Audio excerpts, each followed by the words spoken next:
दोस्तों, आज की कहानी है माजी में रिश्ते में बंधी थी, किसी बेड़ियों में नहीं, जो आप लोग मेरी खुशियों का मापदंड लगाए। दोस्तों, कहानी शुरू करने से पहले अगर आपने हमारे चैनल को अभी तक सब्सक्राइब नहीं किया हो तो कर लीजिए। मैं सिर्फ आपकी पत्नी नहीं, किसी की बेटी भी हूँ। ये बात आप क्यों भूल जाते हैं? जिस तरह आपको आपके माता पिता की चिंता होती है, मुझे भी तो अपने माता पिता की फिक्र होती है। हाँ, वो बात अलग है कि आप मर्द हैं तो अपना फर्ज निभा लेते हैं। मैं बस अपनी फिक्र दिखा पाती हूँ। पूनम अपने पति विवेक से बोल रही थी। विवेक बोले, तुम्हारी माँ की चिंता करने के लिए तुम्हारा भाई भी तो है, ये तुम क्यों भूल जाती हो? हर बात पर इतनी जल्दी क्यों परेशान हो जाती हो? तुम्हें पता है माँ बाबूजी को भी अब तुम्हारी हर पल जरूरत है, तो उन्हें छोड़कर तुम कैसे जा सकती हो? वो बोली, मैं आपके माता पिता की सेवा में कोई कमी नहीं छोड़ती, पर मेरे बूढ़े माँ बाप का क्या? अगर मेरा भाई उनकी सेवा नहीं कर सकता तो क्या मैं अपने माँ बाप की देखभाल भी नहीं कर सकती? इतने भी कठोर मत बनिए। भगवान ने आपको भी बेटी दी है, जरा आने वाले समय को भी सोचिए। और वो वहाँ से चली गई। पूनम के माता पिता बूढ़े हो चले थे और पूनम के दो भाई। अब आए दिन किसी न किसी बात पर दोनों की बहस होती रहती थी। बातों बातों में पूनम ने अपनी बेटी से जो बात पड़ती थी उसे सारी बातें बताई थी।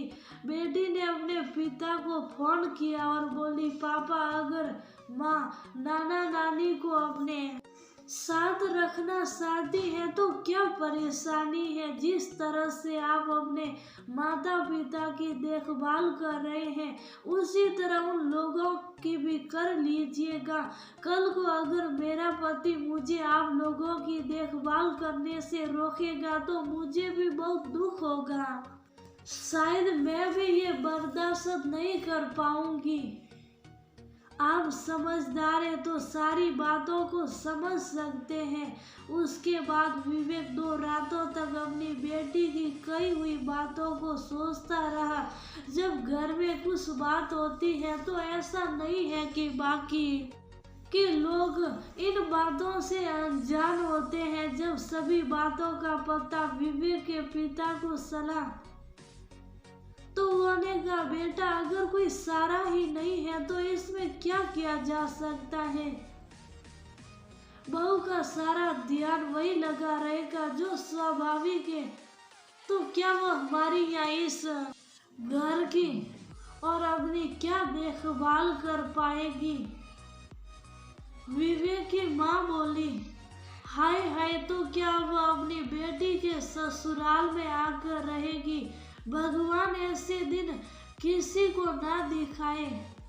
तभी पूनम वहाँ आई और बोली, माँ जी, मैं जानती हूँ उन रूढ़िवादी नियमों को जहाँ बेटी के माता पिता उसके ससुराल में नहीं रहते हैं, पर ये मेरा ससुराल नहीं, मेरा घर है। ससुराल तो उसे कहते हैं जो गांव में है, जहाँ से मेरी शादी हुई थी। यहाँ तो ये नौकरी करते हैं और घर ले लिया है। घर परिवार से बनता है, जो आप लोग हैं।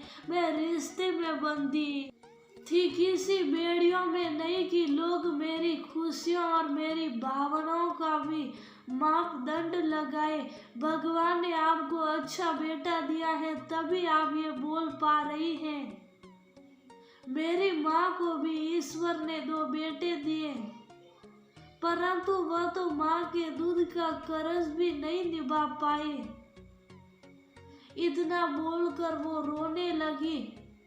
सभी ने बैठकर बात विमर्श किया और ये समाधान निकाला कि पूनम के घर के सामने वाला फ्लैट उनके माता पिता के लिए लिया जाएगा, ताकि पूनम दोनों परिवारों की देखभाल एक साथ करेगी और शब्दों में एक दूरी और समान रूपी प्यार भी बना रहेगा। बेटी के माता पिता अपनी बेटी के घर जल्दी रहना नहीं चाहते हैं। बड़ी मुश्किल से माता पिता को मनाकर पूनम अपने शहर में लेकर आई। पिता को पेंशन मिलता था तो वह किसी पर निर्भर नहीं थे, परंतु मन के दुख को वह किसी से बयां भी नहीं कर पाते थे।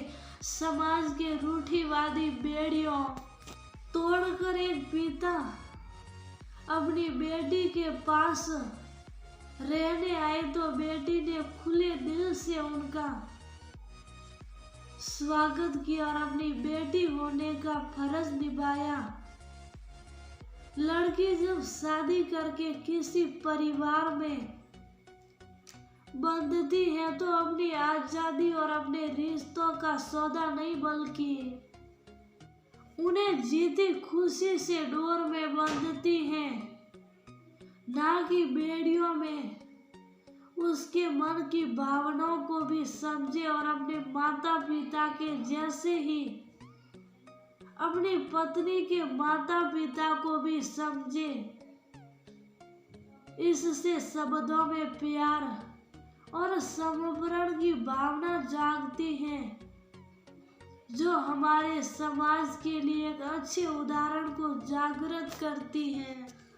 अगर बहू अपने सास ससुर की सेवा कर सकती है तो अपने माँ बाप की क्यों नहीं।